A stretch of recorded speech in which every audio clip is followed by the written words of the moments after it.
Alright, we are live. Okay. And let me get the overlay up. Yep. Alrighty, we are live.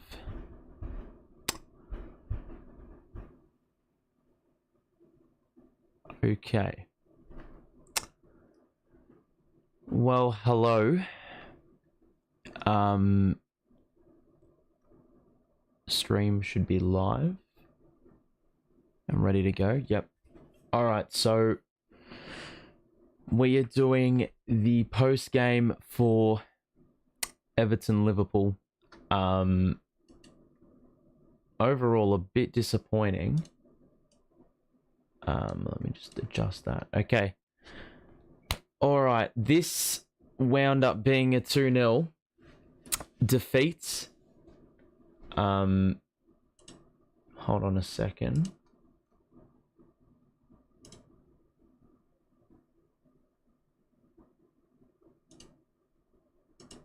Okay, yep. Yeah, so this one was a 2-0. And we were dominated comprehensively. The entire game, it seemed we weren't really the assertive type. Last week, we seemed to be in control at times. We weren't in this game at all. And, well, ultimately, Liverpool punished on the counter. I don't think we were awful at all. I think we went out there with the game plan, did what we wanted to do. But as for the execution, it seemed like we were a bit overwhelmed with the, you know, the Anfield atmosphere at times. A couple of passes, you know, were wayward. We looked a bit lethargic at times, a bit flat-footed, and ultimately Liverpool pounced on that and made sure that they were able to, you know, progress forward. And that was really all it came down to, territory. We didn't have enough of it. So bit of a shame. But it is what it is. We move forward. If we talk about the player of the game, bit hard to focus in on, you know, for something like this. But we're going to give the player of the game to Dwight McNeil. Do think he was good. I think his technicality in close was valid and valuable in a game where possession was lacking.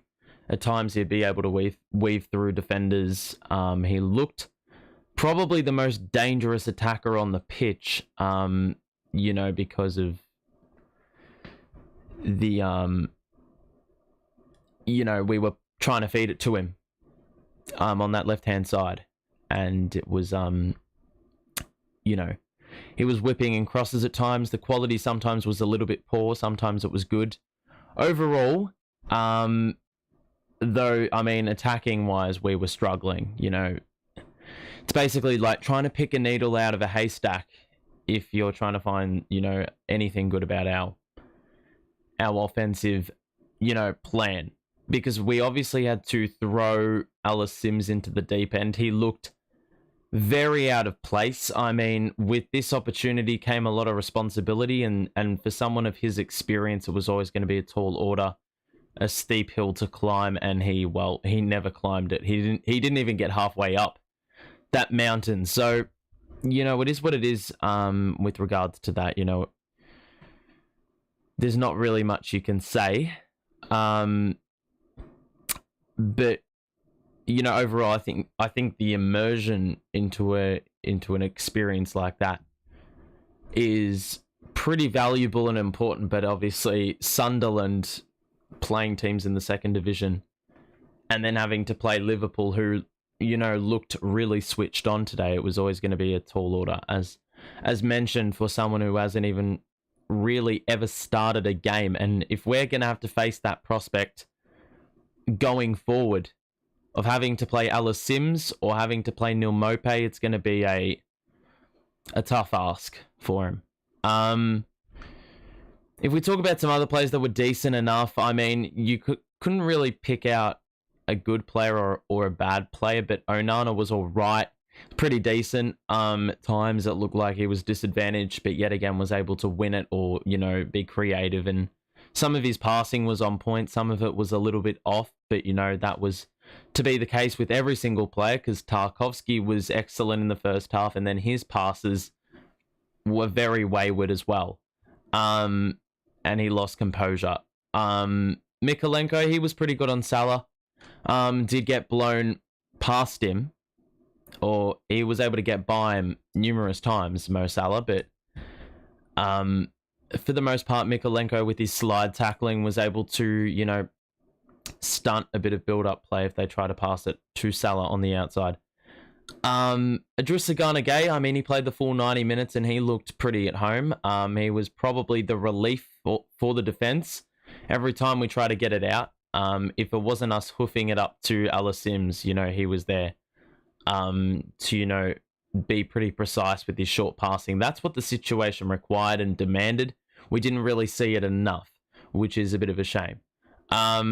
Onana up front with DCL out is something we have to consider, because Onana's technicality and his passing play is good.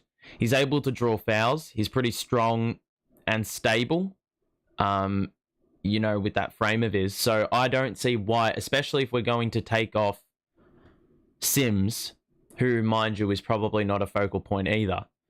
Bringing Mopay on and Damari Gray on, we can't play hoofball. But if we bring or send Onana up front and play him a bit higher up the pitch, standing at 195, that, sort of gets rid of some of that pain that you're experiencing when you're, inevitably losing the ball, because you've got no one tall to send it to win an aerial contest. So, that's something I think we've got to experiment with, because, yeah, I mean, Alice Sims, it's just the situation he should have never been put in the first place, but is. But if we look at it from, a wider perspective, we got dominated in the midfield. We got torn apart easily. I mean, some Liverpool players were able to, bring the ball up with ease. Sometimes they'd just be able to, as I said, divide or split defenders. And they'd be able to carry the ball more. I mean, we saw last game with Arsenal, it was very, quick moments that Arsenal players would have possession. They couldn't hold on to the ball for too long because we would close them down easily. It seemed the press wasn't as aggressive today, and thus that's the reason that Liverpool were able to hold the ball longer.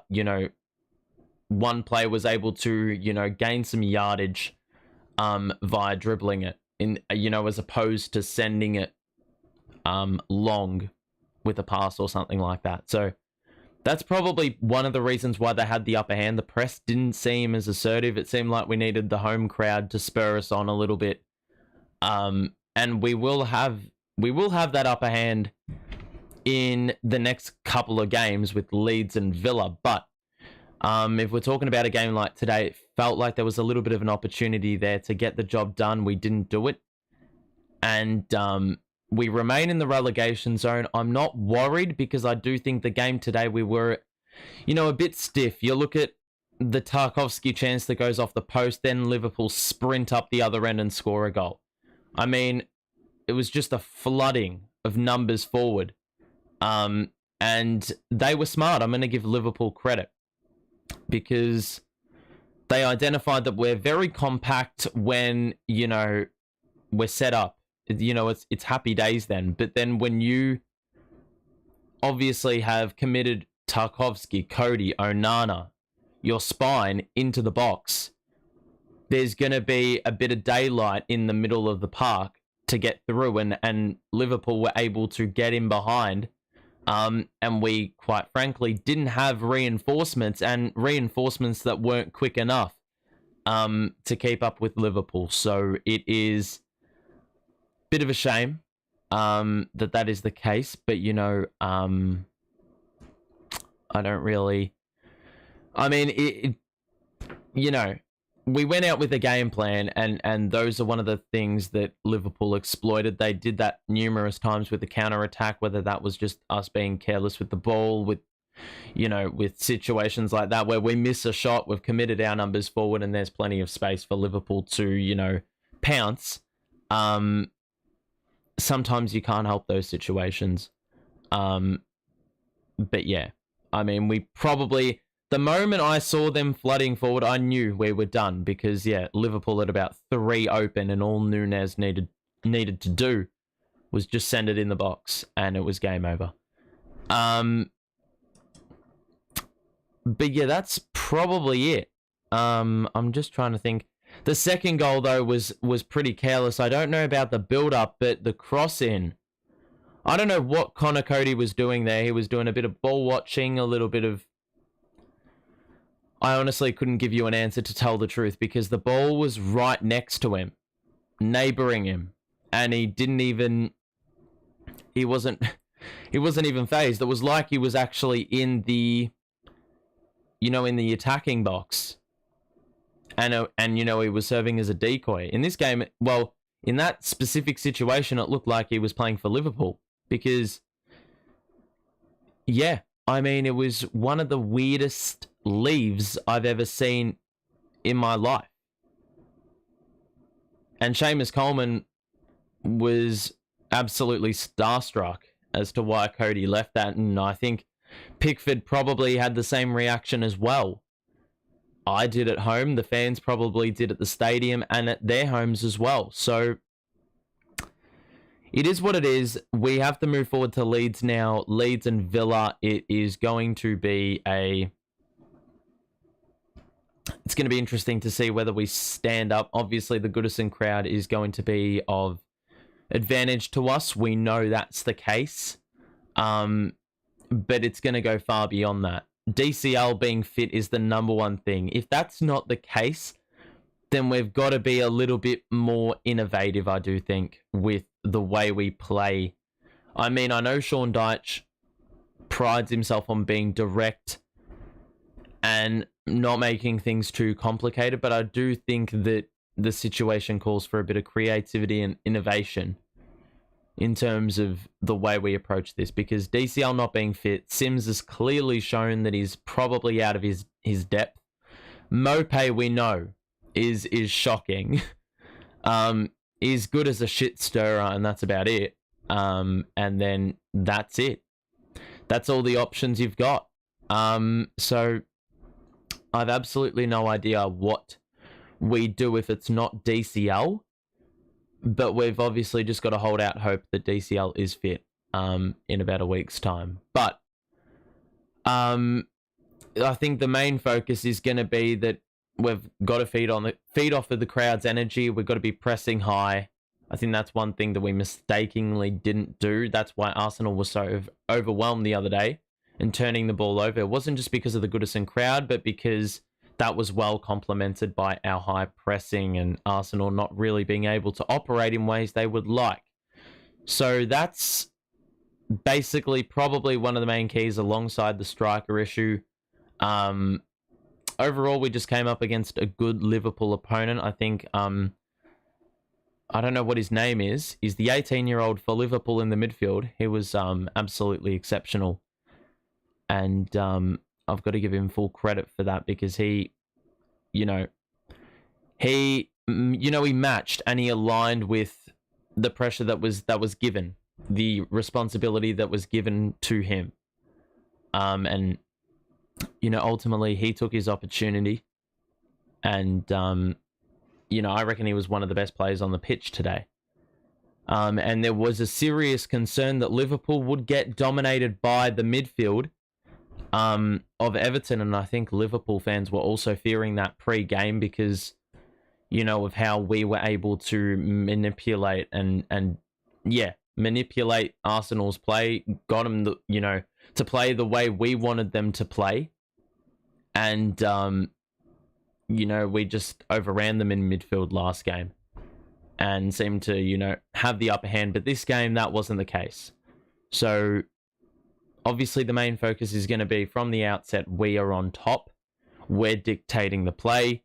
And yeah, hopefully the rest does the talking. But it's probably going to start with DCL because I think, you know, for a game plan that is so hell-bent on hoofball and sending the ball high up the pitch through, you know, just lofting it long, you need a focal point, and we didn't really have that today, and that sort of meant that we had no direction going forward. It was much more difficult for us to manufacture opportunities. We did have opportunities, but they were much more few and far between than last week when you did have that focal point.